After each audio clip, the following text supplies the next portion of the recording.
Экинчиси, над'ун нас ила тахи ла илаха иллаллах фи хаятиким. Адамдарга өзүнүн жашоосунда ла илаха иллаллахты киргизгенге биз амал кылышыбыз керек. Урматтуу бир тууганым, илим алган молдокелер качан аалым болот сабак бергенден кийин. Анткени сабак берип атканда ошол илимдин кайерин ката кайер туура экендигин билет, урматтуу бир тууганым. Ошон үчүн сен өзүңө ла илаха иллаллах киргизиш үчүн башка бирөөгө айт де. Ага айтсаң өзүң үйрөнөсүң.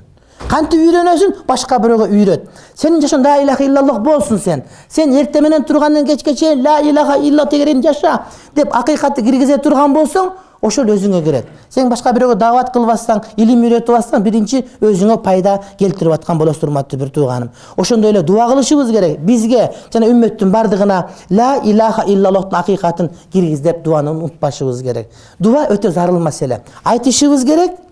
Биринчиси калима ла илах көп айтышыбыз керек. Экинчиси ошонун фазилеттери айтылган сабактарга катышышыбыз керек. Үчүнчү адамдарга ошону чакырышыбыз керек. Төртүнчүсү урматтуу бир туугандар дуа кылыш керек. Кудай таалам мага ла илаха иллаллахтын махабатын бер, жүрөгүмө сал о Кудай деп тилек дуа кылышыбыз керек. Ошондо болот. Жөн эле айтып коюп, анын маанисин билип койгон урматтуу бир тууганым, маселе чечилип кала бербейт. Азирети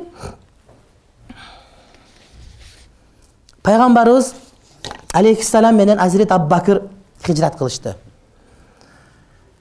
Азирет Аббакыр менен пайгамбар хижрат кылып, Гар Ихрага келип үңгүргө кирип кетишти. Аркасынан издеп келди. Бирөө келип эңкейип караса, Азирети пайгамбарыбыз менен Азирети Аббакырды көрөт эле, алардын колуна түшсө буларды өлтүрүшөт эле. Ошол учурда Азирет Аббакыр коркту. Эмнеге коркту? Пайгамбарга зыян жетип калбасын деди. Ошондо пайгамбар алейхиссалам ла илаха иллаллахтын якин экендиги, Кудайдын жалгыз Кудай, бардыгы Кудайдан деген якинди Аббакырга көрсөттү. Аббакыр деди. Унчукпа деди. Ускут я Аббакыр, унчукпа деди. Иснани Аллаху салисухума. Биз экөөбүз, үчүнчүбүз Кудай биздики деди. Бар кылган Кудай, жок кылган Кудай, жараткан Кудай, берген Кудай, алган Кудай. Мени дагы, сени дагы алар жараткан Кудай. Бизге динди жиберген Кудай. Ошон үчүн Кудайдан якинди үзбө Аббакыр. Болбосо алар карап өлө турган, көрө турган жерде турат эле. Акыркы үмүт калган, үмүт да калган эмес жерден үмүттү Кудайга кылыш керек. Демек, Кудай турган жерде үмүттүн үзүлүшү мүмкүн эмес деген сөз болот, урматтуу бир тууганым. Мына ушул якин. Ускут я Аббакыр, Аббакыр унчукпа сен деди. Иснани Аллаху салисухума. Эмне? Экөөнүн үчүнчүсү бул Кудай деп айтты. Курандын өзүнүн ушул нерсеге урматтуу бир тууганым. Азирети пайгамбар алейхиссалам газваттан келатып, анан бир дарактын жанына келип уктап калышты. Пайгамбар кылычын чечип байлап койгон эле бир маалда мусулман эмес бирөө келип, уктап аткан жерден кылычын алып, пайгамбарга такап айтты: пайгамбар Мухаммад, пайгамбармын деп атасың. Динди буздуң биздекен. Сени менден ким тосот азыр мынакей? Кылыч менин колумда. Кылыч сенин тамагында турат. Мени ким тосот сенден? Бир сайсам өлдүң. Дегенде пайгамбар Аллах деди. Аллах деп якын менен айтканда кылыч колунан түшүп кетти. Пайгамбар акырын кылычын колуна алып туруп, эми сени менден ким тосот деди. Адам колу сөз оозунан түшүп калды. Айтты, болду деди. Келме айт дегенде келме айта албайм деди. Бирок деди, сага каршы чыкпайм азыр деди. Сага каршы чыккан жамаат менен да аларга кошулбайм деди. Деп убадасын берди. Башка риваяттарда кийин мусулман болот деп берет. Урматтуу бир тууганым, демек адам Кудай менен күчтүү болот. Кээ бир адамдар билесиңер, ден соолугу начар, башка акыбалы начар, бирок аларда руханий күчтүүлүк көп да. Алар күчтү каяктан алат десең, алар Кудайдан алат.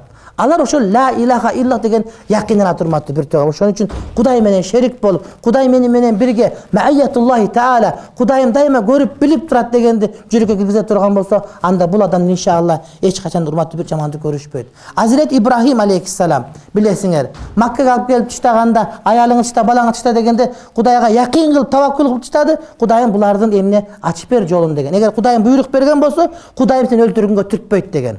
Эгерде сага Кудайым бир шарият боюнча буйрук берип, ушуну аткар деп аткан болсо, ошону аткарсаң, сен жамандыкка келбейсиң деген сөз. Булгону якин менен аткарыш керек деген сөз.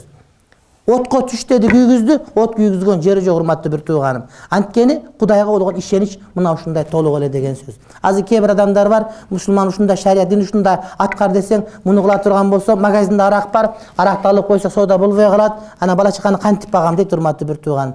Теги эле 10 жылдан арак сатып жарыган жери жок. Бирок арак чыгарып койсок, кантип жан багабыз дейт. Sen para albasam kantip mi bala çakanı bağam anda emez hurmatlı bir tuğan. Sen Kudayga tavakkül kıl. Kudayga işengen musulman adam Kudayım adaldan berisin dep tüşte turgan bolsoň inşallah bardığı oruna gele turgan bolat. Eger antpay turgan bolsok anda biz jakşılıkka jetpey kalıp kete berебиз. İnşallah kийинки sabagыбызda Muhammed Rasulullah degen boyunça ötkön hareket kılabız. Ana bu jerde aytча janagı mындай degen söz bar da Hazreti İbrahim'din ilmuhu bi hali yughni an suali. Yani İbrahim Aleyhisselam aytkan deyt. Menin Kuday Taala'nın menin ahvalımды bilip turusu deyt. Meni suraganıman aşıkça deyt da. Men surap oturbayım Kudaydan. Kudayım ahvalım bilip turat. Oşol Kudayga jetişti dep. Oşento aytkan söz bul hadis emne mavdu. Jasalma deyt da. Munda hadis çok deyt. Birok mani tur urmatlı bir tuğanım. Kuday Taalam barız ahval bilip turat. Birok Kuday Taalam ilhaq kılgandı. Pendelerinden suraganın jakşı. Oşon üçün biz koldan gelişince Kudaydan surap tursak inşallah Kuday Taalam suraganыбызды beret.